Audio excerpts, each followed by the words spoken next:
Little Miss Christmas by Roger Hargreaves. Little Miss Christmas lives in an igloo at the North Pole, next door to her uncle, Father Christmas, a long, long way from her brother, Mr. Christmas. Little Miss Christmas works for Father Christmas. Her job is wrapping all the presents before Father Christmas delivers them on Christmas Eve. As you might imagine, there are an awful lot of presents to wrap. It takes her all year long, and as much as Little Miss Christmas loves her job, there are many times where wrapping presents day in and day out can get a bit boring. Last year, after nearly a whole year buried in wrapping paper and sticky tape, Little Miss Christmas decided that she deserved a holiday. She had nearly finished wrapping all the presents and thought that it would not do any harm for Father Christmas to wrap the last few himself. To make it easier for him, she rang her brother at the South Pole and asked him to come and help. Mr. Christmas flew up to the North Pole in his magic flying teapot on the day Little Miss Christmas left on her holiday. "I won't be back until the day before Christmas Eve, so you have to make sure you finish wrapping the last of the presents," Little Miss Christmas reminded them just before she boarded her plane. "Don't worry," boomed Father Christmas. "We've got plenty of time. We have them all wrapped long before you return." The next morning, after a breakfast of Christmas pudding on toast, Father Christmas led Mr. Christmas into the wrapping room and they set to work. "This isn't going to take any time at all," said Father Christmas an hour later. "In fact, we have got plenty of time left. How about a game of golf?" "Good idea," said Mr. Christmas. And so the two of them played golf for the rest of the day. The following morning they settled down to work, but after an hour Father Christmas piped up again. "How do you fancy going reindeer racing? We have got plenty of time left to do this." "Good idea," agreed Mr. Christmas, and the two of them spent the rest of the day racing reindeers across the ice. The next day they did not even reach the wrapping room.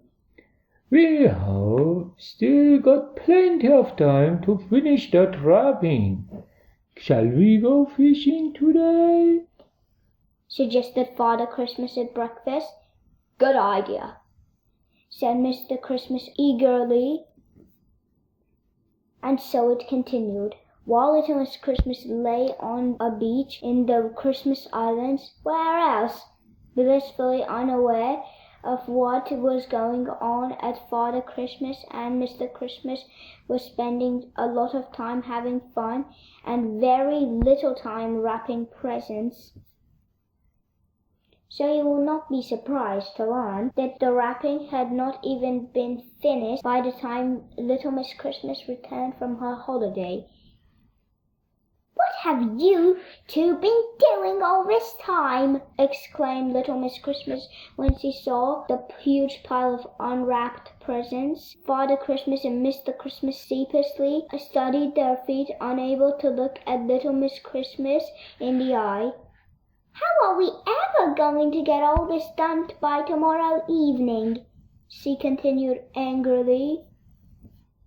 It was then that she suddenly had an idea, a brilliant idea. "We can ask all the Mr.Men and little Misses to help us, and you can go pick them up in your teapot," she cried, pointing at Mr. Christmas. By tea time, Mr. Christmas had collected as many of the Mr.Men and little Misses as he could find, and brought them to the North Pole.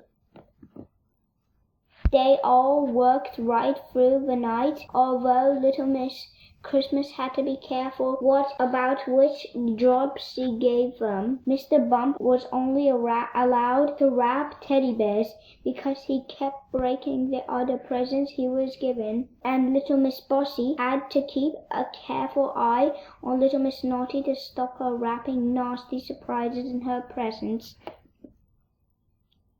Not everything quite went to plan.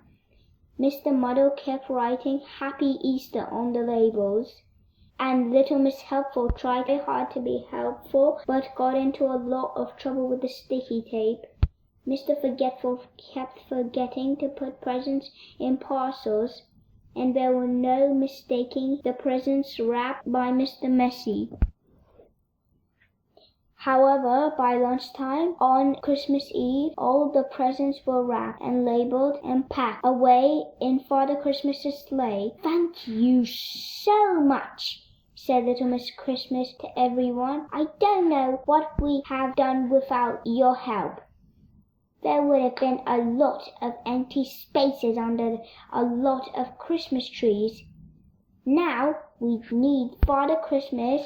Has anyone seen him?" But nobody had.